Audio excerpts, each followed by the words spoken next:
आज देश में पहली बार ऐसे हालात हो गए कि 75 साल में पहली बार देश में केंद्र सरकार को दूध पे टैक्स लगाना पड़ रहा है, दही पे टैक्स लगाना पड़ रहा है, आटे चावल पे टैक्स लगाना पड़ रहा है।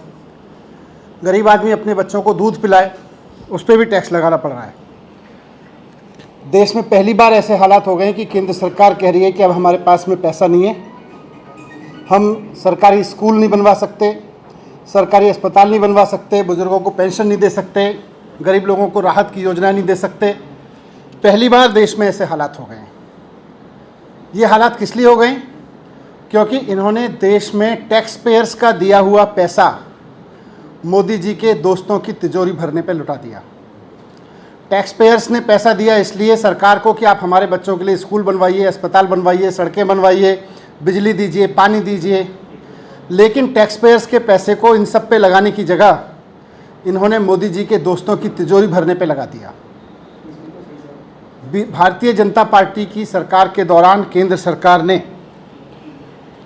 अपने दोस्तों के, मोदी जी के दोस्तों के 10 लाख करोड़ रुपए के लोन माफ़ किए हैं। 5 लाख करोड़ रुपए का टैक्स उनका माफ़ किया है। इस तरह से 15 लाख करोड़ रुपए अपने दोस्तों की तिजोरी में जनता का डाल के उसके बाद कह रहे हैं कि अब दूध पे भी टैक्स दे जनता, दही पे भी टैक्स दे, और कोई चीज़ फ्री में नहीं मिलेगी, सरकार की ओर से हर चीज़ की कीमत होगी। सरकारी स्कूलों में बच्चे पढ़ेंगे नहीं, पढ़ेंगे तो फीस देनी पड़ेगी। सरकारी अस्पतालों में इलाज नहीं होगा, प्राइवेट में कराओ, नहीं तो पैसे देने पड़ेंगे, दवाइयाँ नहीं मिलेंगी। जब इनसे पूछा जाता है कि ऐसा क्यों हुआ, 75 साल में देश के इतिहास में पहली बार ऐसा मौका क्यों आया कि ये कदम उठाने पड़े, तो ये फिर इधर उधर की बात करने लगते हैं।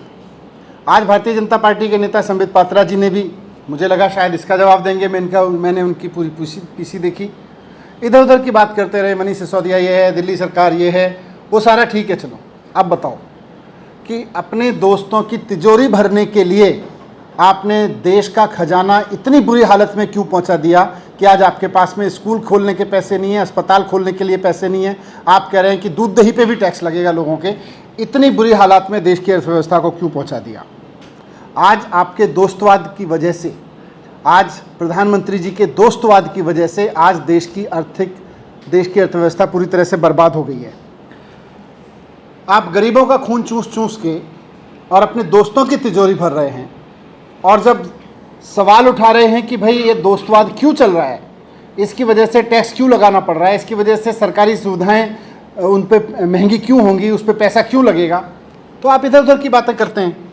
तो मैं आज आपके माध्यम से प्रधानमंत्री जी से एक बार फिर से अपील करता हूं कि आपने दोस्तों को फ़ायदा पहुंचाने के लिए 10 लाख करोड़ का कर्जा क्यों माफ़ किया, 5 लाख करोड़ का टैक्स क्यों माफ़ किया, जिसकी वजह से आज ये हालात हो गए देश में कि आपको ऐसी ऐसी चीज़ों पे टैक्स लगाना पड़ रहा है जो 75 साल में कभी नहीं लगा। आपको ऐसे ऐसे कहना पड़ रहा है कि आज अब फ्री में कुछ दिया तो देश बर्बाद हो जाएगा। इस हालात को आपने देश में क्यों धकेला, इसके जवाब दीजिए। इधर उधर की बात मत करिए, इधर उधर की बातें तो आप करते ही रहते हैं।